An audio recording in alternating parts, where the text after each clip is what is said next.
Hai, perkenalkan nama saya Mikael Valentino Yohantono.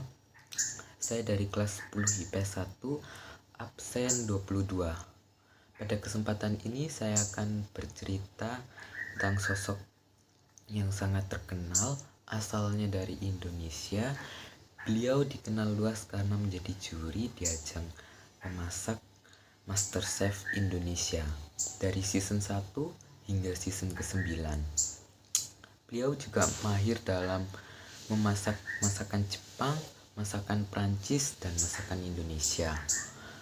Penasaran siapakah sosok yang terkenal itu yang akan saya bahas? Mari lanjut menonton. Junior John Rorim Pandey atau lebih dikenal sebagai Chef Juna. Beliau lahir di Manado, Sulawesi Utara pada tanggal 20 Juli 1975. Semasa muda, Juna tergolong anak yang berandalan. Saat usianya masih 17 tahun, dia membuat geng yang bernama Bad Bones. Geng ini selalu mengendarai Harley Davidson bersama-sama tanpa peduli kemanapun mereka akan pergi. Kemudian setelah lulus SMA, dia sempat melanjutkan kuliah di jurusan perminyakan Universitas Trisakti selama 3,5 tahun. Namun sayang kuliahnya tidak selesai dikarenakan dirinya yang terlalu nakal. Juna sempat menjalani kehidupan yang luar biasa keras. Dia pernah diculik, disiksa, hampir ditembak, dan overdosis. Namun kemudian pikirannya pun berubah dan berniat memperbaiki dirinya. Ia pun pergi ke Brownsville, Texas, Amerika pada tahun 1997 dan menjual motor kesayangannya demi membiayai sekolahnya dia di sana. Chef Juna masuk sekolah penerbangan dan berhasil lulus dan mendapat lisensi pilot. Selang beberapa lama ketika dia sedang mengambil lisensi komersial, sekolah penerbangannya bangkrut sehingga dia pun pergi ke Houston untuk melanjutkan pelatihan. Namun akibat krisis moneter pada tahun 1998, orang tua Juna mengalami kesulitan ekonomi sehingga memaksa Juna mencari uang sendiri untuk biaya hidupnya. Profesi koki diraih Juna secara tidak sengaja. Demi mempertahankan hidupnya di negeri Paman Sam, dia pun rela bekerja apa saja. Akhirnya dia mendapat pekerjaan sebagai pelayan di sebuah restoran tradisional Jepang.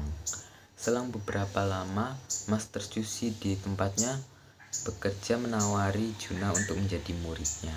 Juna pun menerima tawaran tersebut dan siap untuk dilatih dengan metode yang sangat keras. Berkat kemampuannya yang luar biasa, pemilik restoran tersebut kagum dan mempromosikan Juna untuk mendapatkan permanen resident. Tahun 2002, Juna mengambil posisi sebagai head chef atau kepala koki di restoran tersebut. Karena Master Sushi yang melatih Juna pindah ke restoran yang lain. Selanjutnya pada tahun 2003, Juna pun pindah ke restoran sushi nomor 1 di Houston yang bernama Uptown Sushi dan menjadi eksekutif chef di sana. Lama-kelamaan dia jenuh dengan masakan Jepang sehingga dia pindah ke restoran Prancis atau lebih dikenal sebagai The French Laundry, yang dikenal sebagai restoran yang menerapkan standar tinggi. Dia pun harus belajar dari awal lagi.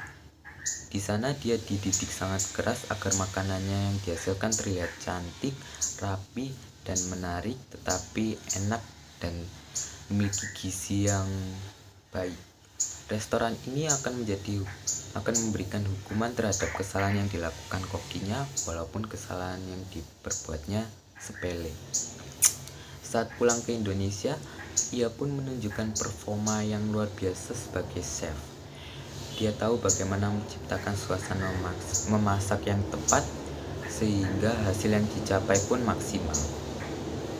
Ia pun kemudian menjabat sebagai eksekutif chef di restoran Jack Rabbit, Jakarta hingga tahun 2011. Ia juga aktif sebagai juri di program MasterChef hingga saat ini. Jadi nilai-nilai inspiratif yang bisa kita ambil dari cerita Chef Juna adalah sekalipun kita memiliki masa lalu yang buruk, mungkin dulu kita pernah dijauhi oleh banyak orang karena ada satu orang yang tidak menyukai kita, atau mungkin ada seseorang yang tidak suka dengan kita lalu memukul kita, atau mungkin juga ada yang menjatuhkan kita sehingga kita tidak berani melangkah maju untuk menjadi yang lebih baik dari yang kemarin atau yang saat ini. Tetapi jika kita melihat cerita inspiratif mengenai Chef Juna, kita dapat belajar bahwa memiliki masa lalu yang buruk tidaklah menjadikan hambatan bagi kita untuk melangkah maju dan terus maju menjadi yang terbaik dan menjadi yang paling terbaik dari kemarin atau saat ini.